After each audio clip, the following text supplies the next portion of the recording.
Hi hello. ഇന്നത്തെ video ഒരു pickle recipe video ആണ്.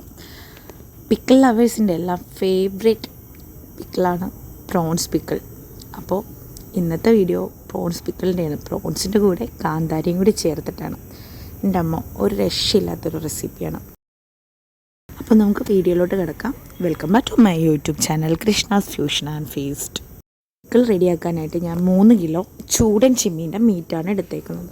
നന്നായി വൃത്തിയാക്കി വെള്ളമൊക്കെ കളഞ്ഞ് മീറ്റിലേക്ക് 2 ടേബിൾ സ്പൂൺ ഉപ്പ്, 6 ടേബിൾ സ്പൂൺ മുളക് പൊടി, 1 ടേബിൾ സ്പൂൺ മഞ്ഞൾപ്പൊടി എന്നിവ ചേർത്ത് നന്നായിട്ട് മിക്സ് ചെയ്യണം. മിക്സ് ചെയ്ത് മാരിനേറ്റ് ചെയ്തു ഒരു 3 മണിക്കൂറോളം റെസ്റ്റ് ചെയ്യാൻ വെക്കണം. ഇത് നന്നായിട്ട് ചെമ്മീത്തിലേക്ക് പിടിക്കാൻ വേണ്ടി. അതിനുശേഷം നമുക്ക് ചെമ്മീൻ ഫ്രൈ ചെയ്യാൻ വേണ്ടി ഒരു കടായി എടുത്ത് അതിനകത്തേക്ക് ഓയിൽ ഒഴിച്ചു കൊടുക്കാം. കുറേ നാൾ കേടുവരാതെ സൂക്ഷിക്കണമെങ്കിൽ നല്ലെണ്ണ എടുക്കാം, അല്ലെങ്കിൽ വെളിച്ചെണ്ണ എടുക്കാം. ഞാനിപ്പോൾ വെളിച്ചെണ്ണയിലാണ് തയ്യാറാക്കുന്നത്.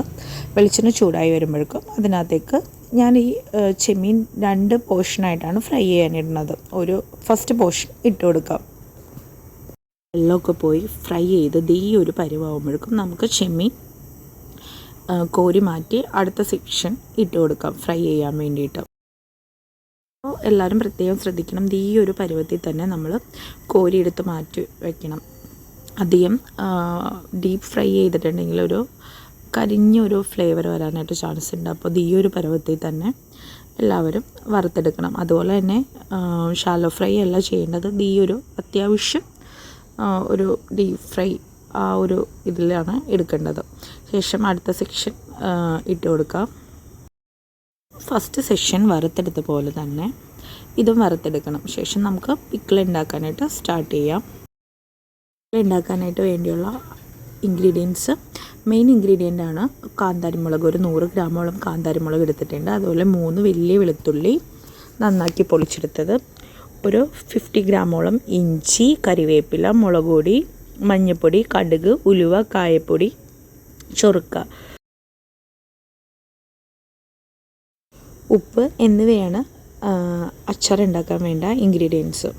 അപ്പോൾ നമുക്ക് സ്റ്റാർട്ട് ചെയ്യാം. അതിന് വേണ്ടിയിട്ട് ഒരു ചീനിച്ചട്ടി വയ്ക്കാം. അതിനകത്തേക്ക് കടുക്, 1 ടേബിൾ സ്പൂണോളം കടുക് ഇട്ട് കൊടുക്കാം. അതുപോലെ തന്നെ 1/4 ടേബിൾ സ്പൂൺ ഉലുവ. ഇതൊന്ന് ഫ്രൈ ചെയ്തെടുക്കാം. ഇതുപോലെ പൊട്ടി വരുന്ന പാകമാകുമ്പോഴേക്കും അത് ചീനിച്ചട്ടിയിൽ നിന്ന് നമുക്ക് കോരിയെടുത്ത് പൗഡർ ഫോമിലാക്കി എടുക്കണം. അതിന് ശേഷം ആ പാനിലേക്ക് തന്നെ നമുക്ക് അച്ചാർ ഉണ്ടാക്കാൻ വേണ്ടിയിട്ടുള്ള വെളിച്ചെണ്ണ ഒഴിച്ചു കൊടുക്കാം. ചെമ്മീൻ വറുത്തതിൽ ബാലൻസ് വെളിച്ചെണ്ണ ഉണ്ടെങ്കിൽ അത് ആഡ് ചെയ്ത് കൊടുക്കാം. അപ്പോൾ ഓയിൽ ഒഴിച്ചു കൊടുക്കാം. അതിന് ശേഷം ഓയിൽ ചൂടായി വരുമ്പോഴേക്കും നമുക്ക് അതിനകത്തേക്ക് കറിവേപ്പില ഇട്ട് കൊടുക്കാം. കറിവേപ്പില ജസ്റ്റ് ഒന്ന് മൂത്ത് വരുമ്പോഴേക്കും ശേഷം നമുക്ക് നന്നാക്കി കട്ട് ചെയ്ത് വെച്ചിരിക്കുന്ന വെളുത്തുള്ളി ഇട്ട് കൊടുക്കാം. ശേഷം 1 മിനിറ്റൊക്കെ കഴിയുമ്പോഴേക്കും കട്ട് ചെയ്ത ഇഞ്ചിയും കൂടി ഇട്ട് നന്നായിട്ട് മിക്സ് ചെയ്യാം. ഇതൊന്ന് ഒരു ബ്രൗൺ ഷെയ്ഡായി വരുമ്പോഴേക്കും നമ്മളുടെ മെയിൻ ഇൻഗ്രീഡിയൻ്റ് ആയിട്ടുള്ള കാന്താരിമുളക് ഇട്ട് കൊടുക്കാം. ഇതിടുമ്പോൾ പ്രത്യേകം ശ്രദ്ധിക്കണം, നന്നായിട്ട് പൊട്ടിത്തെറിക്കാൻ ചാൻസ് ഉണ്ട്. അപ്പോൾ ജസ്റ്റ് ഒരു പാത്രം വെച്ച് ഒന്ന് മൂടി വെച്ചിട്ടുണ്ടെങ്കിൽ അതിങ്ങനെ പൊട്ടാതെ ഇരിക്കാനായിട്ട് ഹെൽപ്പ് ചെയ്യും. അപ്പോൾ അതൊന്ന് എല്ലാവരും ട്രൈ ചെയ്തോളൂ. ഗോൾഡൻ ഒരു ഷെയ്ഡായി വരുമ്പോഴേക്കും നമുക്ക് ഇതിനകത്തേക്ക് പൗഡറുകൾ എല്ലാം, കറി പൗഡറുകളെല്ലാം ആഡ് ചെയ്യാം.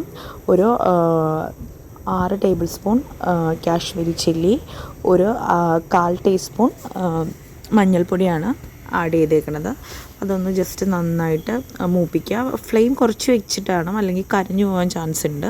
അപ്പോൾ ഫ്ലെയിം കുറച്ചിട്ട് ഒന്ന് മൂപ്പിച്ചെടുക്കാം. ആ ചെമ്മീൻ വറുത്ത ഓയിലാണ് ഞാൻ ഇതിനകത്തേക്ക് ആഡ് ചെയ്യണത്. ആദ്യം തന്നെ ആഡ് ചെയ്യാതിരുന്നത് അടിക്ക് പിടിക്കേണ്ടല്ലോ എന്ന് വിചാരിച്ച് എനിക്ക് കുറച്ച് ഓയിൽ മാത്രമേ ബാലൻസ് വന്നുള്ളൂ, അതുകൊണ്ടിട്ടാണ്. അപ്പോൾ അതിനകത്തേക്ക് ഉപ്പിട്ട് കൊടുക്കാം. ഒരു 3 ടേബിൾ സ്പൂണോളം ഉപ്പ്, 1 കപ്പ്, അതായത് ഒരു 6-7 ടേബിൾ സ്പൂൺ ചുറുക്ക കൂടി ആഡ് ചെയ്യുക. അതിനുശേഷം കായപ്പൊടി, 1 ടേബിൾ സ്പൂൺ കായപ്പൊടി നന്നായിട്ട് ആഡ് ചെയ്ത് മിക്സ് ചെയ്യാം. ഇത് മിക്സ് ചെയ്തതിലേക്ക് നമ്മുടെ ഫ്രൈ ചെയ്ത ചെമ്മീൻ ആഡ് ചെയ്ത് കൊടുക്കാം. ഇത് ആഡ് ചെയ്ത് കഴിഞ്ഞ ശേഷം നന്നായിട്ട് മിക്സ് ചെയ്ത് കൊടുക്കാം. കൈയെടുക്കാതെ എല്ലാ ഭാഗത്തും ഒരേപോലെ ആ ഗ്രേവിയൊക്കെ മിക്സ് ആവണ വിധത്തിൽ നന്നായിട്ട് ഇളക്കി മിക്സ് ചെയ്ത് എടുക്കാം. ഇത് മിക്സായി വരുമ്പോഴേക്കും നമുക്ക് നേരത്തെ വറുത്ത് വെച്ച കടുകും ഉലുവയും കൂടി പൊടിച്ച പൗഡർ ആഡ് ചെയ്ത് ഫ്ലെയിം നമുക്ക് ഓഫ് ചെയ്യാം. കൂടുതൽ നേരം ഇത് കത്തിക്കേണ്ട ആവശ്യമില്ല. ഫ്ലെയിം ഓഫ് ചെയ്യാം. അപ്പോൾ നമ്മുടെ അച്ചാർ റെഡി ആയിട്ടുണ്ട്. ഈ ടൈമിൽ നമുക്ക് എല്ലാം ഞാൻ ഒന്ന് ചെക്ക് ചെയ്ത് നോക്കാം. ഉപ്പോ ചൊറുക്കയോ ഒക്കെ കുറവുണ്ടെങ്കിൽ ആഡ് ചെയ്യാം. അപ്പോൾ പിക്കിൾ റെഡി ആയിട്ടുണ്ട്. ചെമ്മീൻ അച്ചാർ ഉണ്ടാക്കണതിൽ നിന്ന് വ്യത്യസ്തമായിട്ട് ഇതുപോലെ കാന്താരിമുളകും കൂടി ചേർത്ത് ഉണ്ടാക്കിയിട്ടുണ്ടെങ്കിൽ അടിപൊളി ടേസ്റ്റാണ്. നമുക്ക് ചോറിനാൻ വേറെ കറികളുടെ ആവശ്യമൊന്നുമില്ല. അപ്പോൾ എല്ലാവരും ട്രൈ ചെയ്ത് നോക്കണം. വീഡിയോ ഇഷ്ടപ്പെട്ടാൽ ഷെയർ ചെയ്യാനും ലൈക്ക് ചെയ്യാനും സബ്സ്ക്രൈബ് ചെയ്യാനും മറക്കരുത്. For watching me.